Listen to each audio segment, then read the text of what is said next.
तो Marvel fans की फरमाइश से हम लेकर आ गए एमसीयू के टॉप 10 सुपर सोल्जर्स। नाम से तो आपको पता चल ही गया होगा कि हम इस लिस्ट में कौन कौन से सुपर सोल्जर्स को लेने वाले हैं। एमसीयू में तो पहले सुपर सोल्जर के नाम पे तो सिर्फ कैप्टन अमेरिका और विंटर सोल्जर ही दिखाए गए थे, लेकिन एमसीयू की बिगनिंग होने के बाद अभी तक एमसीयू में कई सारे सुपर सोल्जर्स आ चुके हैं, जिसके बारे में हम इस वीडियो में बात करेंगे। इससे पहले अगर आपने हमारे चैनल को सब्सक्राइब नहीं किया तो हमारे चैनल को सब्सक्राइब कर दीजिए। और आपका ज्यादा वक्त ना लेते हुए वीडियो स्टार्ट करते एक छोटे से इंट्रो के साथ। तो वीडियो स्टार्ट करने से पहले मैं आपको बता दूं कि इसमें कई सारे कैरेक्टर की पावर सेम ही होगी, क्योंकि किसी ना किसी तरह उनके अंदर भी सुपर सोल्जर सीरम इंजेक्ट किया हुआ है और इसी चीज की वजह से उन दोनों की पावर सेम ही होगी। और इसमें दो ही ऐसे सुपर हीरो है जिनकी पावर बाकी के सुपर सोल्जर सीरम से ज्यादा है, और वो कौन है इस चीज को जानना है तो हमारी इस वीडियो को एंड तक देखना। तो 10th नंबर पे आता है कैप्टन अमेरिका की सस्ती कॉपी रेड गार्डियन। इसको आपने ब्लैक विडो मूवी में देखा ही होगा। इस फैमिली पैक वाले कैप्टन अमेरिका का असली नाम मैंने स्क्रीन पे दे दिया है, चाहो तो देख लेना। रेड गार्डियन एक सोवियत सैनिक था जिसकी गजब वाली परफॉर्मेंस की वजह से उसे एक रशियन सुपर सोल्जर सीरम दिया था। ये सुपर सोल्जर सीरम बिल्कुल वैसा ही था जैसा डॉक्टर एरिस्कोन ने कैप्टन अमेरिका के लिए बनाया था।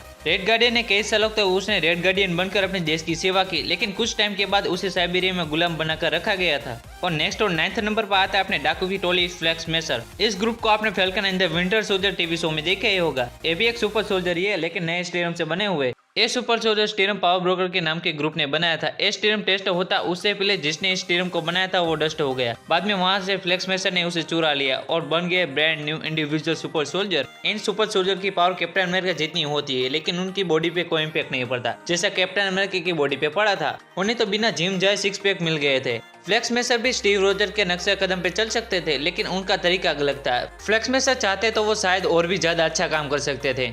और अगले नंबर पर आता है और एक न्यू कैप्टन अमेरिका की सस्ती कॉपी जॉन वॉकर। अपने स्टीव रोजर्स के रिटायरमेंट के बाद यूएस गवर्नमेंट ने जॉन वॉकर को एक नया कैप्टन अमेरिका बना दिया था, लेकिन उसके अंदर इतनी चूल मची थी कि उसने जल्दी साबित कर दिया कि वो कैप्टन अमेरिका बनने के लायक नहीं है। जॉन वॉकर की कई सारी कमियां थी जिसे वो एक्सेप्ट नहीं कर रहा था, इसलिए उसने पावर ब्रोकर द्वारा बनाए गए सीरम की एक शीशी चुरा ली। और बाद में जॉन वॉकर ने वो काम किया जो कैप्टन अमेरिका के नाम पे दाग है। वो सुपर सोल्जर तो बना, लेकिन उसने कैप्टन अमेरिका के शील्ड के ऊपर खून के धब्बे लगा दिए, जो एक कैप्टन अमेरिका कभी नहीं चाहेगा। जॉन वॉकर के पास काफी टाइम था, उस सीरम का यूज करके वो अपने आप को और ज्यादा बेहतर इंसान बना सकता था, लेकिन इसी के साथ उसने ये भी साबित कर दिया कि वो फैल्कन और विंटर सोल्जर और बाकी के सुपर सोल्जर से ज्यादा ताकतवर है। और नेक्स्ट 7 नंबर पे है Isaiah Bradley. Falcon and the Winter Soldier series में रिवील किया था कि यशा ब्रैडली एक सुपर सोल्जर थे। यशा ब्रैडली एक 1945 के सुपर सोल्जर थे, जो 1945 में कैप्टन अमेरिका के बर्फ में डूबने के बाद यूएस गवर्नमेंट ने और एक सुपर सोल्जर सीरम बनाया था, जो कई लोगों पे इंजेक्ट किया था, लेकिन उनमें से किसी भी सोल्जर के ऊपर ये सीरम वर्क नहीं किया, लेकिन यशा ब्रैडली के ऊपर ये सीरम वर्क कर गया।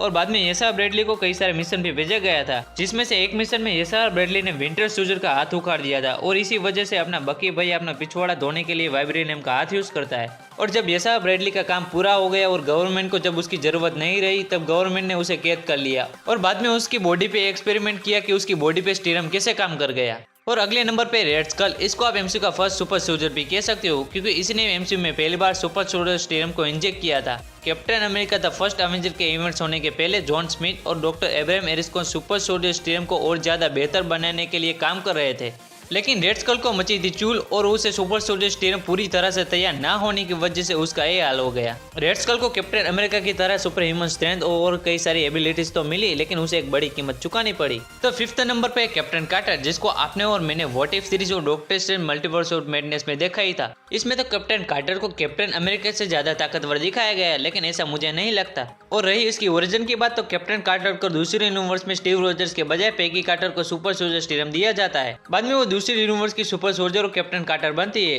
अगर इसकी कंपैरिजन अपने कैप्टन अमेरिका के साथ करें तो उसमें कैप्टन अमेरिका ही जीतेगा, क्योंकि कैप्टन कार्टर और कैप्टन अमेरिका के बीच कई सारे डिफरेंसेस है, जिसके ऊपर मैं अलग से एक स्पेशल वीडियो बनाऊंगा। और अगले नंबर पे अपने कुंवारे पोपटलाल, मतलब अपने बकी भैया। बकी को हाइड्रा द्वारा बनाया गया था, ये तो सब जानते हैं, लेकिन कोई ये नहीं जानता है कि बकी को सुपर सोल्जर सीरम कब दिया गया था, जिसके लिए मेरे पास एक थियरी है। तो जब सेकेंड वर्ल्ड वॉर के दौरान हाइड्रा ने जब बकी बांस को कैद कर लिया था, तब उसके ऊपर सुपर सोल्जर सीरम की पूरी प्रोसेस हुई थी, लेकिन उसके बाद कैप्टन अमेरिका ने उसे छोड़ा लिया था। बाद में बकी को ये पता ही नहीं होगा कि उसके इनसाइड क्या इंजेक्ट किया हुआ है, इसलिए जब वो ट्रेन से गिरा तब भी वो बच गया। इसके बाद हाइड्रा वालों ने फिर से उसे कैद कर लिया और बाद में वो बन गया विंटर सोल्जर। और इसी के साथ वो एमसीयू का सबसे डरावना सुपर सोल्जर में से एक है। अपना बकी बाकी सुपर सोल्जर से लाख गुना बेहतर सुपर सोल्जर है, जिसके एग्जाम्पल के लिए आप captain America the Winter soldier movie को ले ही सकते हो। और अगले टॉप 3 रैंक में है अपने कैप्टन अमेरिका, जिसको ऑलमोस्ट सब जानते होगी। कैप्टन अमेरिका ने अपना पावर का शो हमें हर बार दिखाया है, चाहे वो बकी बान के साथ हैंड कॉम्बैट वाली फाइट हो, या एवेंजर एंड गेम में थोर का हैमर उठाने वाला सीन हो, या सिविल वॉर में हेलीकॉप्टर को होल्ड करके रखने वाला मोमेंट हो, या एवेंजर इन्फिनिटी वॉर में थेनोस का इन्फिनिटी गाउंटलेट पकड़ने वाला मोमेंट हो, या एवेंजर एंड गेम में एवेंजर असेंबल वाला सीन हो, हर बार कैप्टन अमेरिका ने ऑडियंस को गूज़बम्प दिलाए है। वो आज तक का एमसीयू का सबसे पावरफुल सुपर सोल्जर में से एक है। इस चीज से यही साबित होता है कि स्टीव रोजर्स को सुपर सोल्जर सीरम देना डॉक्टर अब्राहम एरिस्कोन का सही डिसीजन था।